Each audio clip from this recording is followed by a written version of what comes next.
Nuevamente, buenos días con todos. Buenos días, doctor Guzmán, doctor Zenón Cervera. Les doy la bienvenida. Vamos a empezar, como dijo el doctor Guzmán, con temas que vemos de forma cotidiana y el que me ha tocado desarrollar es extracción de cuerpos extraños. Para empezar, voy a comenzar con lo que es el tracto gastrointestinal superior. Aquí vamos a encontrar los cuerpos extraños propiamente dichos y también la impactación del bolo alimentario, que son los dos temas a los que me voy a referir. Con respecto a los cuerpos extraños, estos en su mayoría van a pasar espontáneamente y sin complicaciones a lo largo del tracto gastrointestinal. Y solamente un 10 a un 20% van a requerir remoción endoscópica. Es un tema que vemos con bastante frecuencia en pacientes pediátricos, sobre todo cuando hablamos de cuerpos extraños, con un pico entre los 6 meses a los 3 años. Mientras que en los pacientes adultos lo que vemos con más frecuencia es la impactación del bolo alimentario. Existen ciertas condiciones fisiológicas del propio tracto gastrointestinal que van a condicionar la retención de los cuerpos extraños en él. Estas son las estrecheces que vemos, por ejemplo, aquí en la figura. Y además existen condiciones patológicas, especialmente asociadas con la impactación alimentaria. Se dice que hasta un 88% de casos de impactación alimentaria van a tener una enfermedad esofágica subyacente, siendo la más frecuente las estenosis pépticas y también un porcentaje considerable lo tienen las esofagitis eosinofílicas. Bien, cuando vamos a hacer la anamnesis del paciente es muy importante determinar no solamente el tiempo con respecto a la ingesta del cuerpo extraño, sino también el tipo de cuerpo extraño, porque de esto va a depender el manejo. Tenemos los cuerpos extraños romos, los cortantes y punzantes, los objetos largos y el bolo alimentario. No en todos los pacientes va a ser posible determinar exactamente el cuerpo extraño, especialmente si nos referimos a pacientes pediátricos o pacientes psiquiátricos, por ejemplo, o con deterioro cognitivo. Entonces vamos a enfocarnos en base a los síntomas. Si bien es cierto, hay algunos de ellos que pueden ser asintomáticos, en la mayoría de cuerpos extraños esofágicos los pacientes van a venir con síntomas, y particularmente cuando se trata de la impactación del bolo alimentario. Los síntomas, como ven acá, disfagia de forma brusca, sensación de cuerpo extraño, dolor de garganta o retroesternal, cialorrea, entre otros, y además también pueden presentar síntomas respiratorios, que es algo que debemos evaluar siempre en un inicio. Esto puede darse tanto por compresión traqueal como por aspiración de secreciones. El segundo paso en la evaluación del paciente es la evaluación radiológica, que idealmente debe ser siempre en dos planos, y esto nos va a hacer identificar no solo la localización, sino también el número y las características del cuerpo extraño. Ahora, es importante mencionar que la evaluación radiológica tiene una alta tasa de falsos negativos. En los cuerpos extraños en general, un 47%. Y si hablamos de la impactación del bolo alimentario, hasta un 87%. Esto es bastante alto. Y es el motivo por el que la ESGE, en la última guía del 2016, dice que no es necesario o no recomienda la toma de radiografía en pacientes con impactación del bolo alimentario, ¿no? Además, hay otras situaciones en las que no vamos a lograr ver el cuerpo extraño, como son, por ejemplo, presencia de huesos de pollo y pescado, que es bastante frecuente, pedazos de madera, plástico o incluso metales cuando estos son muy delgados. La radiografía nos va a dar también pistas en cuanto al cuerpo extraño, como puede ser, y es muy importante en el caso de las pilas de botón, ¿no? Se va a ver el signo del halo, como lo podemos ver acá, la doble circunferencia, o la silueta escalonada que vemos en la placa lateral. La tomografía debe tenerse en cuenta solamente en el caso de sospecha de complicaciones, ¿no? Y bien, hay un grupo de pacientes, una vez que ya determinamos el cuerpo extraño, en los que se puede plantear el manejo conservador o el manejo de observación. Estos son los pacientes asintomáticos, pacientes que tienen el cuerpo extraño consiste en un objeto romo pequeño o que estén del esófago distal en adelante. Y esto es porque a partir de aquí la mayoría de cuerpos extraños van a pasar, como dije inicialmente, sin complicaciones. Esto ocurre por lo general en los primeros 4 a 6 días, pero puede tardarse hasta 4 semanas para que el paciente llegue a evacuar el cuerpo extraño. Y en este tiempo lo que se puede hacer es una observación ambulatoria inclusive, pero indicándole al paciente signos de alarma y que tiene que siempre evaluar las deposiciones para confirmar la evacuación del cuerpo extraño. En todo caso, lo que se recomienda es un seguimiento radiológico semanal.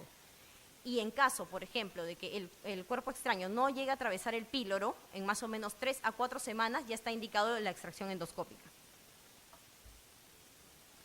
Y ahora bien, el punto principal, que es con respecto al manejo, la extracción endoscópica del cuerpo extraño, en cuanto a este manejo es fundamental determinar el tiempo en el que debe realizarse. Es decir, qué tan rápido debo actuar, y esto se va a determinar según las características del cuerpo extraño, según su localización y también según los síntomas del paciente.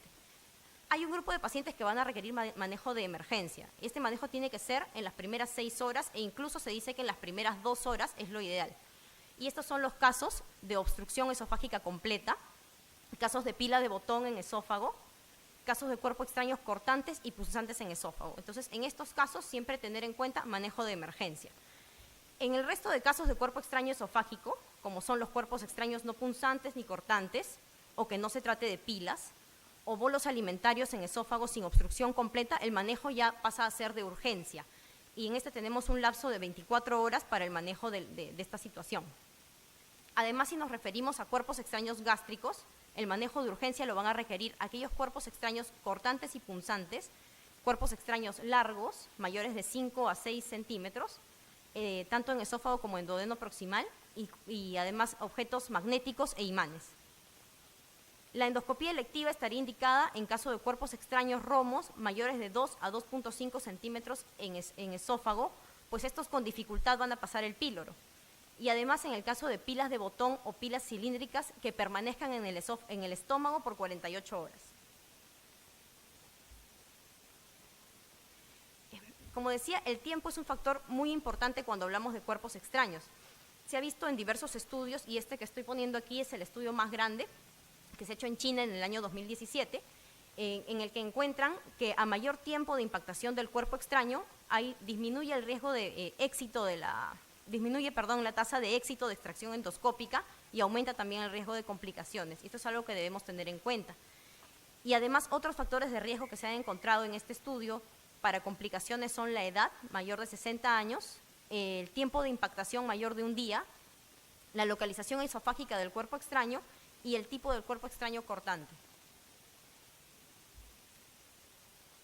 En general, la extracción endoscópica tiene una alta tasa de éxito y una baja tasa de complicaciones, como vemos aquí. Más del 95% de éxito y 0 a 5% de complicaciones. Es importante contar con el equipamiento adecuado cuando nos vamos a enfrentar esta situación. Y para ello tenemos pues una serie de dispositivos que los vamos a seleccionar en base a las características del cuerpo extraño, como el tamaño, la forma o el tipo, la disponibilidad también y la experiencia del endoscopista. Aquí, por ejemplo, en la imagen vemos diferentes tipos de pinza. De lo que más utilizamos es la pinza diente de ratón, la pinza cocodrilo también en algunos casos, está también la pinza en B, hay una pinza que mezcla ambos, cocodrilo con diente de ratón. Tenemos estas pinzas de agarre también, la trípode y la de 5 alambres, que en general se utilizan en cuerpos extraños suaves que no sean muy pesados. Las canastillas, básicamente para cuerpos extraños redondeados, y bueno, las asas de polipectomía, que también son una opción. Tenemos también la net de Roth, que es importante cuando queremos asegurar el agarre del cuerpo extraño. Además de los dispositivos de extracción, están los dispositivos de protección. En este caso hay que tener en cuenta el sobretubo, que no solamente sirve para proteger la mucosa al momento de extraer el cuerpo extraño, sino también para proteger la vía aérea. Y además permite pues, ingresos múltiples del equipo de forma fácil. Los que son para proteger propiamente la mucosa, tenemos el CAP, como vemos aquí, para objetos extraños, por ejemplo, punzantes o cortantes pequeños, y esta campana protectora de látex. Esta es la forma en la que se utiliza la campana protectora de látex, ¿no? Se asegura en la punta del equipo, ya sea con un hilo o con una banda elástica, luego se invierte y se ingresa a realizar la endoscopía de la forma habitual, se selecciona el instrumento, se coge el cuerpo extraño y al momento de salir del retiro del equipo a través del esfínter esofágico inferior es que se revierte la campana para cubrir el cuerpo extraño, ¿no? Y esto es posible hacerlo siempre y cuando este cuerpo extraño se encuentre en estómago. Existen pues de forma artesanal otros elementos que se han venido usando y que se han reportado también con buenos resultados para estos fines. Están, por ejemplo, el urochip o colector urinario, e incluso hay reportes con el uso de preservativos para poder asegurar que no haya daño de mucosa. Ya para hablar de lo que es el manejo específico, en primer lugar la impactación de bolo alimentario, que es lo que vamos a ver con más frecuencia en adultos. Como les dije hace rato, este va a requerir manejo de emergencia siempre y cuando haya obstrucción esofágica completa, ¿no? Esta obstrucción esofágica completa va a hacer que el paciente no pueda manejar pues, las secreciones y tenga mucho riesgo de aspiración y de ello deriva la urgencia. Pueden utilizarse diversos instrumentos como los que he mencionado que puedan permitir el retiro tanto en bloque como en pedazos.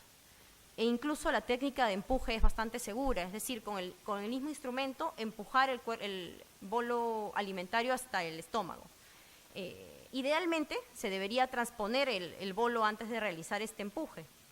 Sin embargo, se ha visto que sin necesidad de transponer y solo con una presión suave, de todas maneras es una técnica segura y factible de realizarse. En todos estos pacientes con impactación de bolo alimentario está indicado el seguimiento, ya que, como les dije al inicio, un gran porcentaje de ellos van a tener patología esofágica subyacente y es algo que tenemos que detectar. Los objetos romos pequeños, en este caso, van a requerir manejo de urgencia, es decir, en menos de 24 horas, siempre y cuando se trate de objetos que están en esófago o imanes, ¿no? Para ello, pues los dispositivos que también ya mencioné, pinzas, asas, canastillas o net. Un caso muy común es el de las monedas en niños, como podemos ver aquí en la foto. Y una vez que este cuerpo extraño pasa al estómago, es importante definir el manejo en cuanto al tamaño, ¿no? Si son cuerpos extraños romos pequeños, menores de 2.5 centímetros, lo más probable es que puedan pasar sin dificultad el píloro. Sin embargo, cuando estos ya tienen más de 2 o más de 2.5 centímetros, hay riesgo de que no pasen el píloro y aquí sí se indicaría un control radiológico para determinar si van a necesitar retiro o no. Y esto se hace cuando ya pasan 3 a 4 semanas y el cuerpo permanece en estómago. Y lo que se plantea es una endoscopía electiva. Una mención aparte merecen las pilas. En este caso, las pilas de botón en esófago deben manejarse de emergencia, o sea, en menos de 6 horas e incluso se dice que en menos de 2 horas, ya que a partir de 2 horas empieza el daño de la mucosa esofágica, ¿no? Esto se debe pues al contacto de la mucosa con ambos polos de la pila, lo que va a hacer que haya daño por conducción eléctrica, además del fluido alcalino que tienen y las sales metálicas, ¿no? Sin embargo, cuando el cuerpo extraño, cuando esta pila de botón pasa al estómago, el retiro está indicado si es que ésta permanece allí por 48 horas o más. Los objetos cortantes o punzantes requieren manejo de emergencia siempre y cuando estén en esófago. Cuando están en estómago tenemos pues un lapso de 24 horas para resolver el problema. Y esto se debe pues a la alta tasa de perforación que conllevan, de un 15 a un 35%. Por eso se dice que siempre que sea accesible el cuerpo extraño cortante o punzante debe ser extraído endoscópicamente. Aquí no solamente hay que tener en cuenta los dispositivos de agarre en sí, sino también los de protección, como mencioné, el CAP o el sobretubo o la campana protectora. Y es importante también considerar que al momento del retiro, el extremo cortante o punzante debe estar ubicado distal. Finalmente, los objetos largos, aquellos mayores de 5 a 6 centímetros, tienen riesgo porque pueden quedarse alojados en el marco duodenal debido a las angulaciones, ¿no? Entonces, ellos también requieren un manejo de urgencia en menos de 24 horas. Para ello se puede disponer de asas o canastillas y siempre agarrar el cuerpo extraño por el extremo de tal forma que permita su extracción a través del esófago. En caso que el cuerpo extraño no haya sido posible extraer, bueno, están los romos pequeños que mencioné al inicio que pueden llevar un manejo conservador y están estos cuerpos extraños pues, que ya se definen como peligrosos, que requieren una observación con internamiento del paciente. En caso de objetos cortantes o punzantes, hay que hacer un seguimiento radiológico diario y en caso de pilas distales a duodeno, lo que se sugiere es un seguimiento radiológico cada 3 a 4 días. Las cirugías están indicadas en caso de objetos largos alojados en duodeno o un cuerpo extraño peligroso, como los que ya he descrito, que no progresen en 3 días. Además, pues en caso de complicaciones. En estos cuerpos peligrosos que no progresan en 3 días, hay que verificar, pues si hay siempre que se descarte perforación y se cuente con el material, se pueden también retirar por enteroscopía, o incluso si ya llegó a la válvula iliocecal, donde usualmente puede pasar que cuerpos extraños mayores también a 2 centímetros no pasen, pueden ser retirados también por colonoscopía. Y bien, pasando ya al tracto gastrointestinal inferior, aquí tenemos cuerpos extraños que han sido introducidos ya sea voluntaria o involuntariamente. La mayoría de ellos por situaciones de estimulación erótica o gratificación, y hay un porcentaje también considerable por asalto sexual. El predominio es netamente masculino, y es importante considerar que estos casos se van a presentar de forma tardía y pues con una historia que a veces pues, puede ser alterada por el paciente. Inicialmente, lo importante de la evaluación es descartar peritonitis. Y otro paso importante es hacer el tacto rectal de forma cuidadosa, para no empujar más el cuerpo extraño, pero también para lograr definir dos cosas: la proximidad del cuerpo extraño y el estado del esfínter anal. Doctora Monge, 2 minutos más, por favor, si fuera tan amable. Bien. Esta es la clasificación con respecto a los cuerpos extraños en relación a la unión rectosigmoidea, que va a permitir definir el manejo. Para el manejo es muy importante la relajación, pues esto va a eliminar el espasmo del esfínter, es decir, sedación o bloqueo nervioso. Se puede intentar una extracción transanal en esta posición que ven aquí en la figura, la posición de navaja sevillana, siempre y cuando esté por debajo de la unión rectosigmoidea, ¿no? Con una presión suprapúbica se hace una dilatación anal y se extrae ya sea manualmente o con instrumentos. Y la extracción endoscópica, que es básicamente para objetos que son proximales a la unión rectosigmoidea u objetos cortantes y punzantes. Si lo anterior falla, lo indicado no es ir directamente a cirugía, sino una evaluación bajo anestesia, que puede lograr mayor relajación del esfínter y permitir igual la extracción transanal.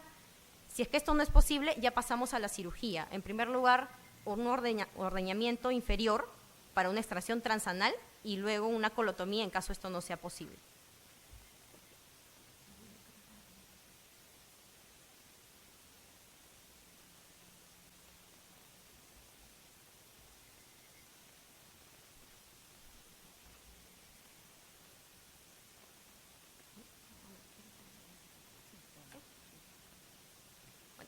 Acá para presentarles un video de los casos que frecuentemente vemos en el hospital. Este es el de un cuerpo extraño de tracto gastrointestinal superior en una paciente de 80 años que presenta disfagia brusca y admite una ingesta voluntaria de moneda. Se toma la radiografía, pero solamente en incidencia frontal, lo que permite ver una moneda a ese nivel, y cuando se indica la endoscopía, como van a ver ahí, nos damos con la sorpresa de que en realidad no era una, sino eran 5. ¿No? Y por eso es importante tomar las placas en ambas incidencias, ¿no? Finalmente se hace el retiro con pinza diente de ratón, el cual es exitoso. No hay complicaciones y la paciente es dada de alta.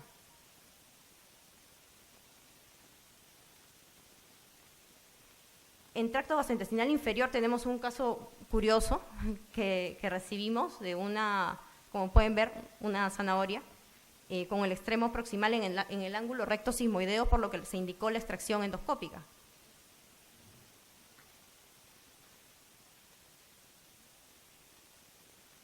Aquí se utilizó un NASA de polipectomía.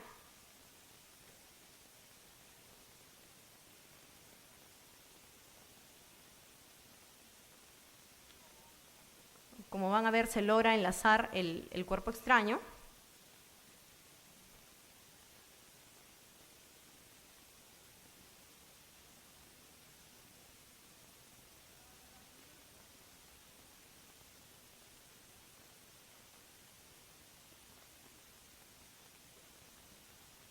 Como dice ahí, con una tracción que no es demasiado intensa para no forzar, se llega a extraer.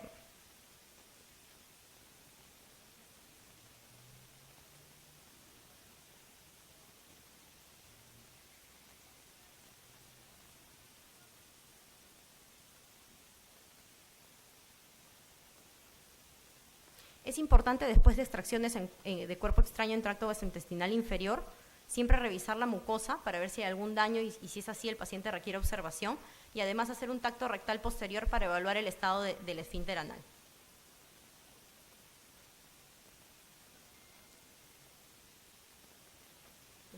Gracias.